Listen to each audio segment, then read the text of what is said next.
Today's episode of Splain Yourself is brought to you by, what was it? Berries, Larry's. Oh, snap! Sperry's! As you know, Sperry's are seafaring clothing and accessories for your adventurous lifestyle. Buy some fashionable foot coffins at Sperry's.com, mother fudge!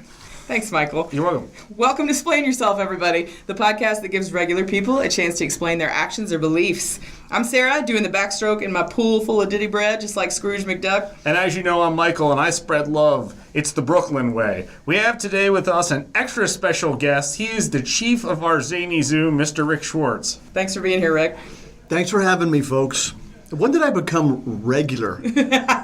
This is a podcast for regular people. Okay, I'll try to be as regular as I can. Okay. We're being magnanimous. We'll include everybody in that. Or today, since you're here, it could be a podcast for extraordinary people. Extraordinary people, that's right. We change the tagline. That's exactly right. Don't like that. I like being regular today. Okay, we'll keep it there then.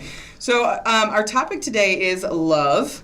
And this makes me really happy because, to me, love seems to be the solution to some of the biggest problems we face as human beings. That's pretty deep, but we'll get there.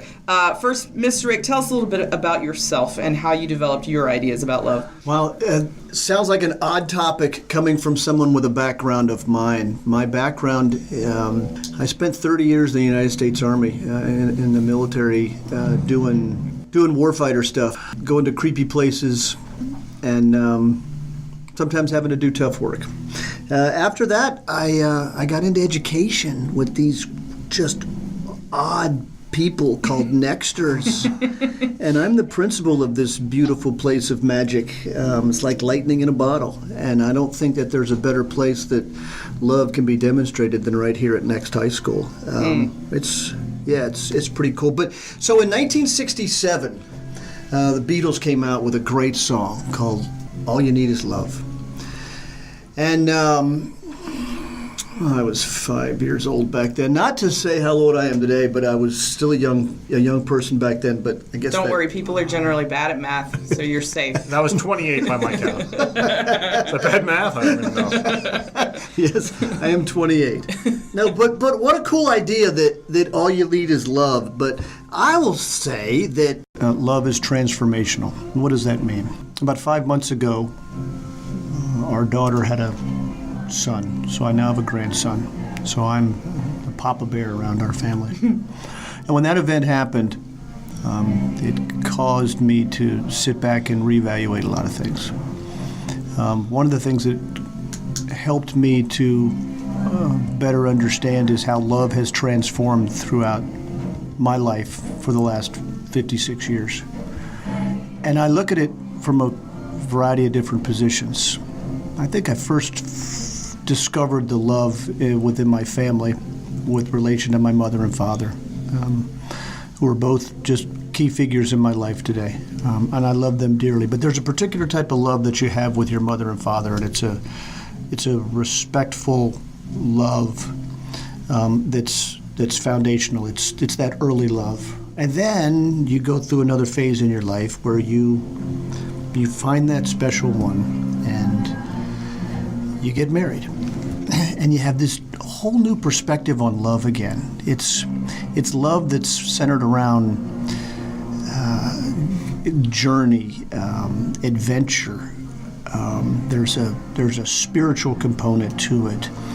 There's a physical component to it as well. That whole marriage love was one of the first times that I realized that love was malleable, it was transformable, and so that was a new love for me. And then our children were born. So our daughter was born first, and then our son. So then the love that you have for your children is different than the love that you have from your wife or the love that you have from your mom and dad. And then there's this unique kind of love that I experienced during those same years while I was in the service, and that's the love that I have for soldiers and the love that I have for the profession that I served for 30 years. And it's the love that I miss terribly today. I keep trying to find ways to get back to that feeling of love, which is different than the love for my children or the love for my wife or the love for my mother and father. It's a love for my soldiers, which is there is a misconception in society today that our American fighting force is just, full of steely-eyed, unfeeling people. Right. And nothing could be farther from the truth. They are, and I'm going to use a generalization here, but soldiers are, they're emotional, they're very feeling, they're very caring, and they have a particular form of love that no one would ever be able to understand unless they were part of that team of teams, that iron sharpens iron group of just beautiful people. So, having fought 2 wars now, and both wars fought on some pretty tough conditions in a variety of different battlefields in the Middle East. I've had an opportunity to spend a lot of time with a lot of young boys that were just doing remarkable things, and you just create such great respect for them, but at the same time you have a love for them. And I remember in a couple of situations where I would be talking with my boys, talking with my team, either before missions or after missions, and I felt so proud for them. But the pride that I had for them transcended just a feeling of respect. There was a feeling of love there, and I remember one of the first times that I told them, I physically said to them how much I loved them. And I thought that was going to be met with perhaps a little bit of hesitation or resistance, and it was not at all. It was, as a matter of fact, I got the complete opposite reaction from them, which was, "We love you too," or "I love you too." And then I realized that perhaps I was so much more than an adult military leader to them, that I was representing more of a father figure or a man in their life that perhaps they hadn't had before. And then I realized at that point the true power in love, not only feeling the love, but demonstrating the love to people.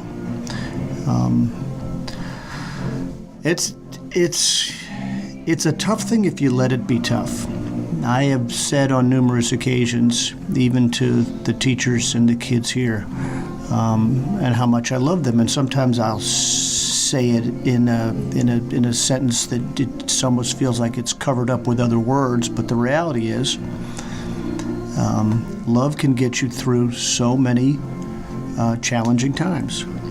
Whether it's just the adolescent clumsy period that you go through, or whether it's those times with your spouse when you're young and you're trying to figure life out, or unfortunately maybe if it's on the battlefield, or if you're going through a transition at your workplace or whatever. We can wrestle with all of the finances and the data and all the stuff that actually is part of the oil that makes this engine run, but the foundation of everything we have is love. And I look forward to this next phase. When my grandson was born, this is what always makes me think about this. When my grandson was born, it was like this epiphany. I look at this child, and I actually went back to the foundation of what love is. I went back to the very basics of when our children were born and how much we loved them. We were terrified then when our children were born, because we were handed these babies and we had no idea what we were doing. So now my wife and I were a little bit older and a little bit wiser, and we look at our children and we're so proud, and we're just so in love with who they are and what they've become, that it's just a joyous time. So I guess maybe the summary of all this is I wish I knew a lot of this stuff when I was younger, which was, don't worry about tomorrow. Don't worry about the silly things. Just do like the Beatles said in 1967. That's right. Just love one another, and we'll be all right.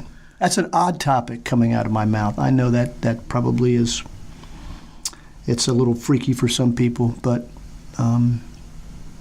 it's For me, it's the center of who I am, my family is, and I think maybe that's why I've been married for 33 years. Why my mother and father are both 86 years old, and they've been married for 70 years now. So they did something right. Yeah. Wow. Okay, I think Sarah and I both have a million questions. Ask me. From that. Yeah, we do. Sarah's got a list longer than my forearm. Go ahead. I don't. It's not that long. So, listening to you talk about love and the power that it has, especially when you were talking about your soldiers, and maybe for some of them they hadn't had the kind of connection with you, like another person in their life like they had with you. It's been interesting to me to see, and this is relatively recently, things that are in the media and that people are discussing about connection and how powerful it is, and that there have been TED Talks and things about how to combat things like addiction and depression and anxiety and instability and the things that lead to a high schooler going and gunning down his classmates, right? Yep. So to me, it's very interesting to hear you talk about your relationship with these people in your life, and then thinking about what would your attitude, if we all kind of adopted that attitude about how important this is. I wonder what implications that would have on maybe the people in our spheres of influence who may be pushed to the margins and maybe disenfranchised a little bit. What do you think? Yeah. No, I think that's a great point.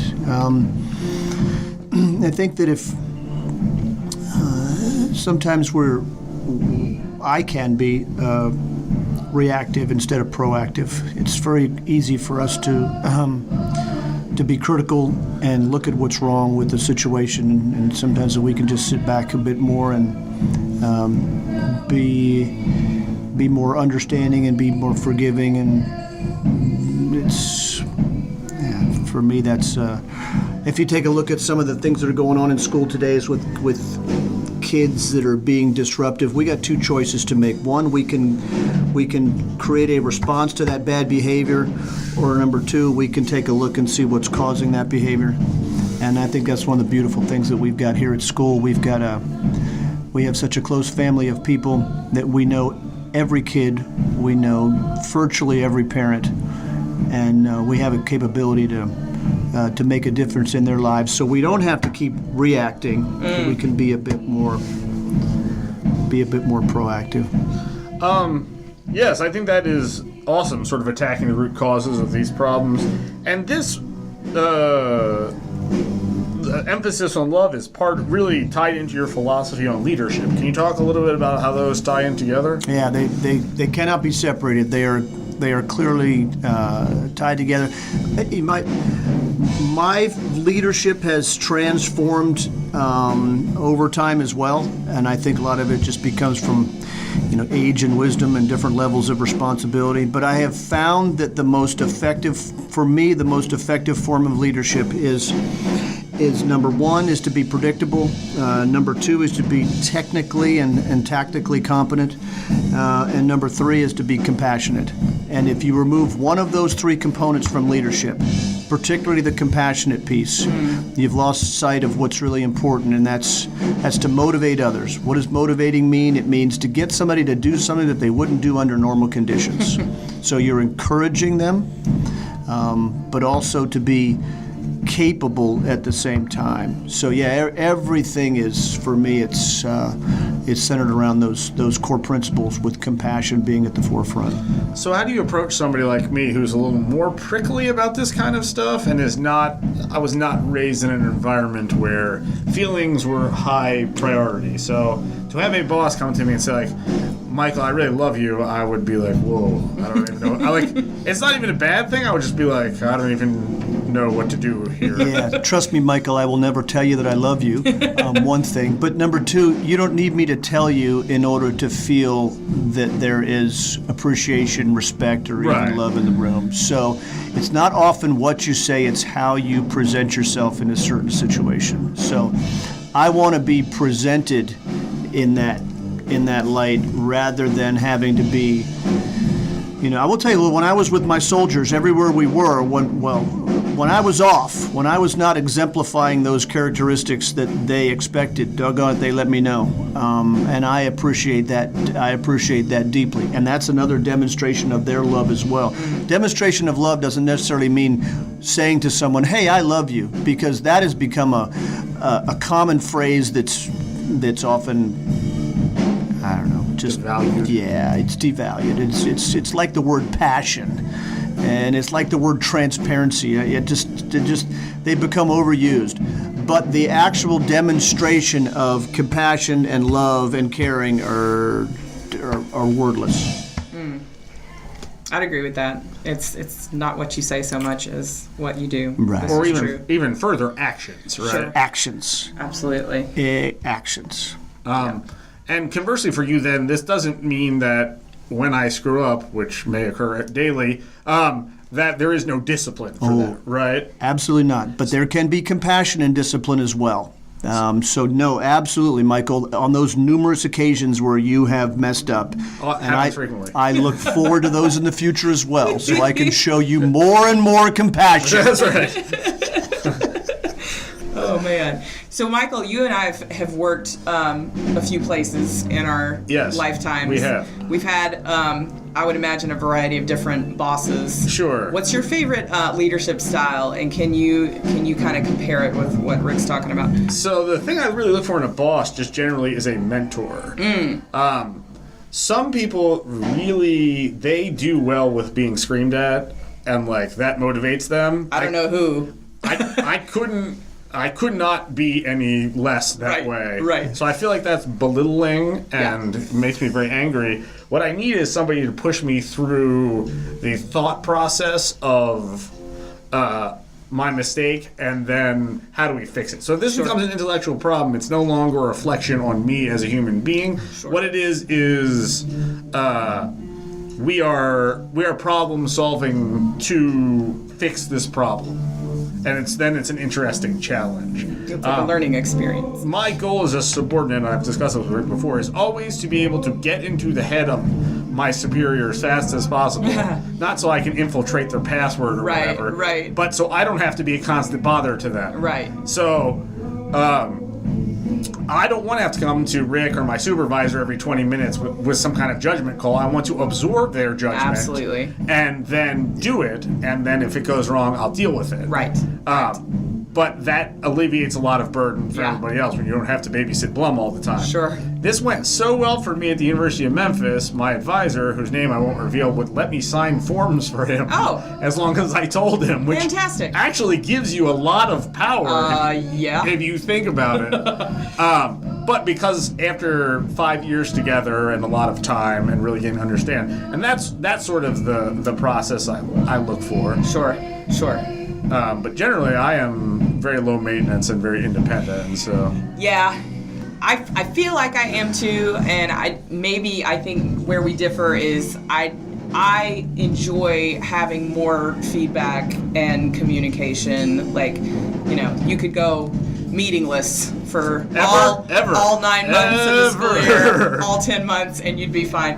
I enjoy the kind of meeting, and I'm not trying to kiss up, I promise, but the kind of meetings that Rick does where it's like, I just want to tell everybody what's going on, and I'm not going to bog you down with too much stuff. Those things I really do appreciate. Yes. But yeah, I'm like you. I think that the level of trust is really important, and if a leader can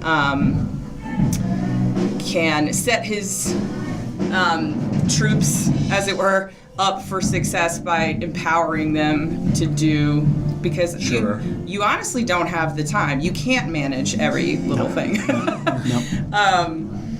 But yeah, I think my best bosses have been that way. You hired me because you believed I could do this job. Trust me to do it, and I'll try not to screw up. Right? But if I do, you'll come alongside and help.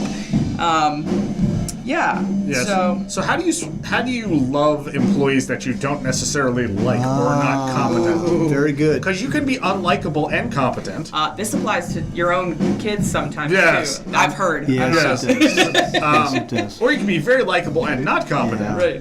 Or you could be some bad combination of all of them. Sure. Yeah.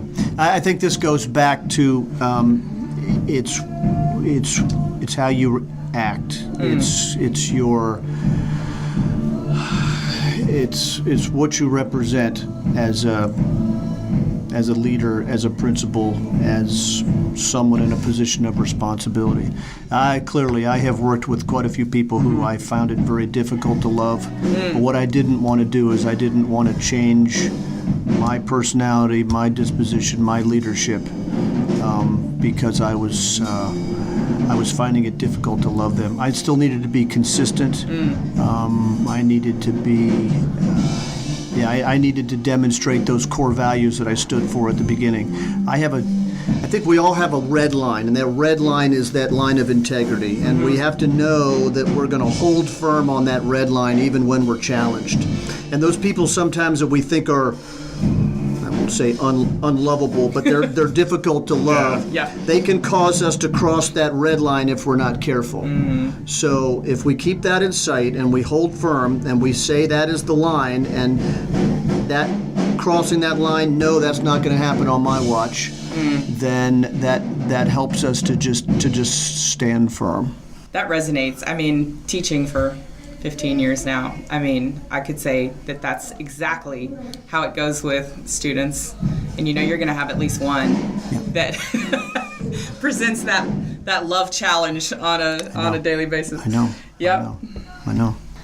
Do you have different kind of, I don't know how to describe this, like different, say a leadership style at home? Like being tactically sound doesn't sound like something I would try and do at home because we're not moving any tanks. Lauren wouldn't go for that. Well, I'd be like, all right, let's do a flanking maneuver, and she'd be like, all right, what are you talking about? I think tactically is not necessarily just a military term. Tactically is a life term. How you navigate through life. To me, it's balance.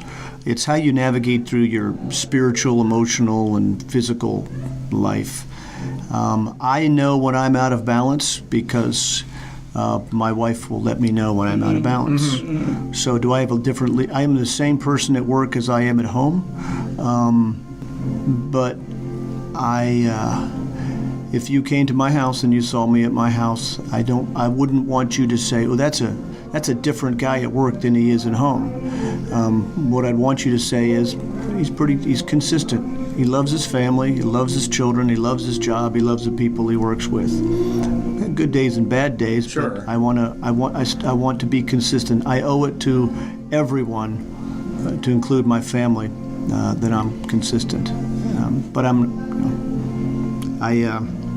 like to serve at home better than I'm able to serve here.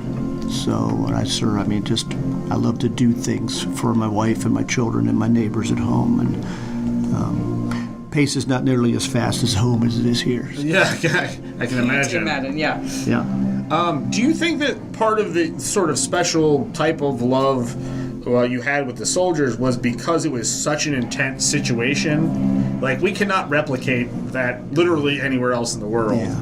And then that, because they are maybe reliant on you as a male, like a male figure, but also they are relying on you literally for their lives. If you send them into the wrong place, it could be a really death event. Yeah, that's a great question. I think that, I'm sure that has quite a bit to do with it.